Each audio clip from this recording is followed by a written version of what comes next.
Hey, welcome to the process. My name is Dr. John Bush for the Science of FantasyFootball.com. Week 5, Thursday night game, Vegas, DAPS, and Snaps. And we'll talk about that just real quick. Not a lot to say here, but we'll try to frame the things that I'm thinking about. I will note that Dennis and I did talk about this on our podcast that I released this morning, Thursday morning. So you can hear our discussion there. I just wanted to circle back around and record a few things. The static images for the Vegas information, the defense against position, the DAPS and the snaps is all at the website, Science of Fantasy Football. So you can look at the static images if you play daily fantasy sports, you know, on those one game slates and things. I'm probably not doing that. I don't like Thursday or foreign games. I never feel like we get everything we could in more of a normal situation. So that's just me. That's my bias. I may hurt myself on weeks, but other weeks I save myself some grief, so I'm sure it probably balances out. Anyway, we have Washington, Chicago, below average scoring, over under around 44.5. This may have changed a little bit. I don't follow the latest line. Washington is the favorite versus Chicago, the underdog. I will have the Vegas. I do have the snap data and the DAPS for the team, the position. Of course, I spelled position wrong. Okay. And you can see snap averages last 4 weeks and differences weeks 3 and 4 versus 1 and 2. I like to have a running view of things that have changed over just 1 week. I try to broaden the sample size.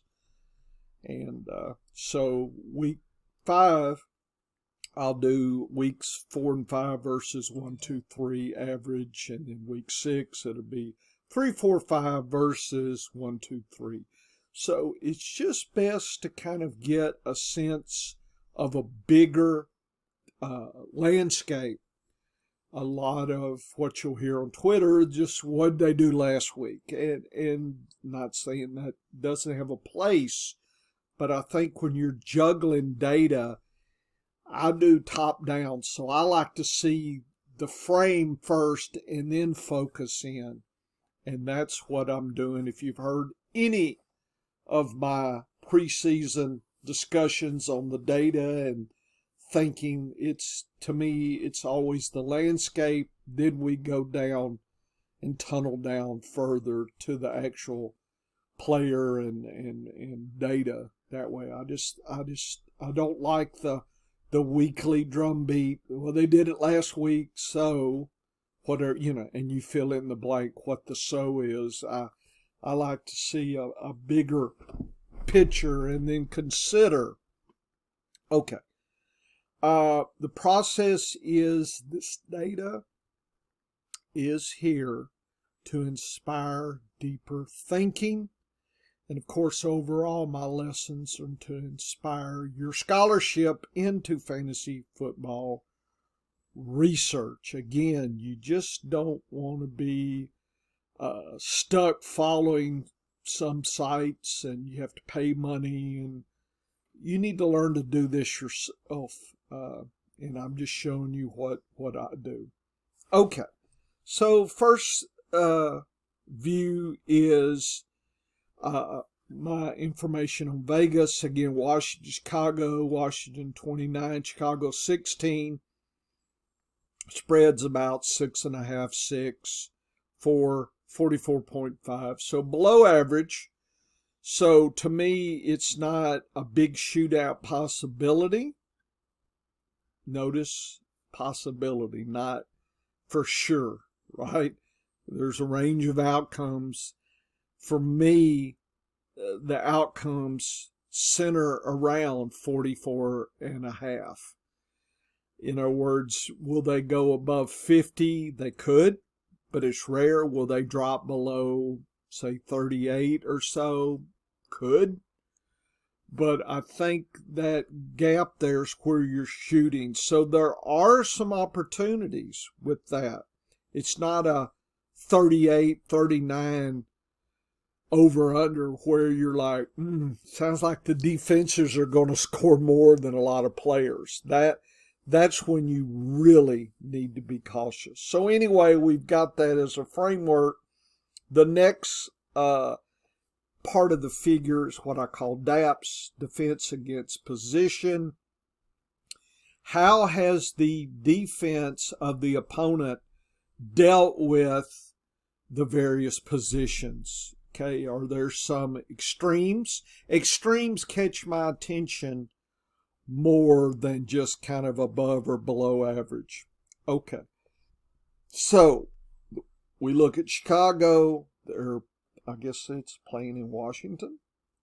Okay, away game. Washington, I colorized their below average tough. So overall defense is below average tough, their defense. Rushing is below average tough, so it doesn't mean Herbert or Rashawn Johnson won't do something. It just means that the obstacles are below average for them to do anything great, right? So if you've got better options that have an easy time, if you're looking to fill a slot or something, this is not something that's going to catch my attention. If I have no choice, then I have no choice. I play what I play. But if I do have a choice, similarly ranked players, this situation is not optimal. The quarterback Fields, I know, had a field day last week, and but Washington has a tougher D than what they may have faced last week. Doesn't mean that Fields won't do something. It just means, again, that they're going to have to work a little harder than they did last week to score. And always when DAPS, you'll see some really interesting relationships. So in this case, Washington gives away a lot of points to wide receivers. So if you fuse that together, it does kind of like, DJ Moore may have an opportunity to score a touchdown. So, so in that situation, I may be looking and probably will be looking to shoehorn him in some positions. Okay. The tight end Cole Kmet did well last week. This is extra tough against the tight end. Probably would suggest Cole Kmet won't have a 2-touchdown game. He may not even have a touchdown. Doesn't mean if it's all I have based on buys or injuries, I don't play him. I mean, again, I don't know what's in your league. If I've got other choices, I'm looking hard at those other choices given this, framework here. It doesn't inspire me for lots of points for Cole Kmet. Doesn't mean he won't. It's just, I've got to juggle multiple choices. I don't just, I won't play him or I will play the player. It's just thinking. And this is something I think, well, who else is out there at a similar level and what is their matchup this week? The kicker and the D for Chicago should be played. Okay, that's what easy means. And then Washington faces an easy Chicago and an extra easy Rushing. So Robinson and Gibson do have an opportunity. So in that case, I'm looking to put them in slots. Again, depending on who else I have. If you have, CMC, okay, I'll play him over Robinson and Gibson. Okay, I got that. But that's obvious. But imagine it's another close situation. I would lean towards this slot with the caveat it's Thursday, and I hate Thursday games. The quarterback, Sam Howell, has an opportunity as well. And I'm going to jump to tight end. Looks like Logan Thomas has an opportunity. And I think everybody knows that, or at least on Twitter, that seems to be discussed out there. It's not a surprise. And again, I get leery when everybody, including the hot dog man at the game, knows we should play Logan Thomas. That makes me nervous. Okay. The wide receivers for Washington below average. I think also there's 3 viable wide receivers on Washington, so it's a little hard for my process to pick, which one. In other words, if you have 3, that kind of almost cuts everybody's chances. So I'm probably going to be a lot more cautious if I have Dotson or Samuel or whatnot today. If it's daily fantasy, then maybe I will, but then usually I'm risking about $1 or something, so I'm not really risking anything. You want to play Washington's kicker and defense as well. I picked up a lot of Washington defense. But when I see both defenses with the easy, extra easy, that flips into the notion there's going to be a lot of turnovers. A lot. I don't know what a lot is. I don't know what the average situation is for this playing 2 easy DAP defenses. That's the kind of off-season data I do need to work on at some point. I need interns, folks. I've got lots of questions, and I just don't have the time to answer them. I need, dear ESPN, I need to borrow some of your interns for a while. I need some graduate assistants. Put them to work. I got lots of questions. Okay. So I'm a little cautious about what that's telling me. So my overall feeling is on points, but there are opportunities. And most every game there is opportunities. And again, a lot of times we're debating who to put in a flex or something, and that's fine, right? I mean, there are slots who's going to play this week, right? Kelsey, Mahomes, that kind of thing. Andrews, CMC. You're going to play those. This kind of data is for the flex and other kinds of tough situations.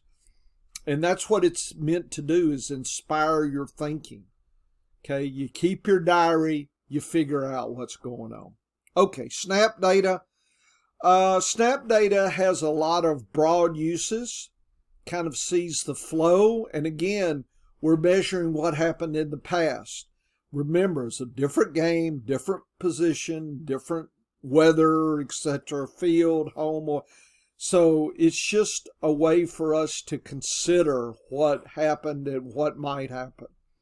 So for Chicago, Herbert had a spectacular game and Rashawn Johnson went down. So when Dennis and I were talking, he said, well, maybe it was the hot hand. In other words, he proposed a hypothesis, and that's the kind of thing where data and testing and back data allows us to think about that hypothesis a little bit. So one hypothesis is, with one data point, one could say, oh, well, Herbert's the guy. Don't have to worry about Rashawn Johnson. Throw him, put him to the side. He becomes handcuffed. Another one's hot hand, and week 4 was a giraffe. In other words, the head was above the normal. And if you look at the 3 weeks before, that seems to be more normal. So, just tells you that. Herbert obviously went up. If you look at the difference, 12. Rashawn dropped by 6. So, in Kari, Ball's game, notice he got 15. So, that's interesting. Is he the third? Is he the handcuff to the handcuff? In other words, if Herbert got hurt, is it a Johnson Ball's game? Or I guess Foreman's still on the team. I don't know what's going on with him. They just shut him down. So, it's hard to guess what happens when there's injuries. Komet really woke up last week, 53, but week 1 he did well. So we got 2 weeks, it's a thumbs up, 2 weeks, thumbs down. And we've got a situation where it's pretty tough. So I'm probably not playing a lot. I see Tanya and Mercedes Lewis also stepped up. So when they were rocking and rolling, they were moving Komet in and out there and shoehorning these other guys in. Maybe that was just a product of that game.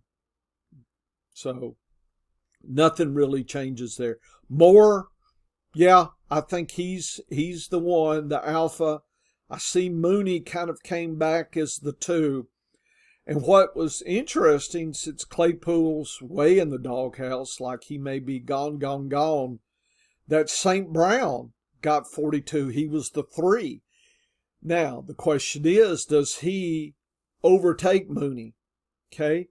When you see something like that popping up, this may be a foreshadowing that Brown is going to be moving into more targets and opportunities. Dennis made note of that. So maybe in daily fantasy, tonight's the night to take a roll of the dice on him. I suspect you won't be the only one to be looking at that for the daily fantasy. Is he worth picking up? Probably not. Is he worth knowing about? Yeah, definitely. Okay. So that's about all I got to say. I think Moore is the gotta play, the other ones, and good luck. Washington Robinson versus Gibson. Robinson dominated weeks 1 and 4, and it was about tied on week 2, and I think Robinson got hurt week 3. So the landscape says Robinson's the alpha and Gibson is the passing and whatnot. And that's not any surprise there. Gibson went up a little bit. Robinson went down because of week 3. So nothing really there on the differences. Robinson's probably a play tonight if you have nothing else. Thomas, he's back, 62 snaps. Love it. I think he's viable. If you don't have anybody else, he's a good, bye week fill in, I think. Okay. Does that mean it's 2 touchdowns? Nah. But you hope he'll get some PPR goodness and get you 10 points. Yeah, a touchdown's gravy. Okay. Dodson, McLaurin, and Samuel pretty much all tied. McLaurin get a little bit of the top, but the week before he didn't. He was second. So there is some switching and flipping around a little bit, and that confuses me. I see Samuel did pick it up last week.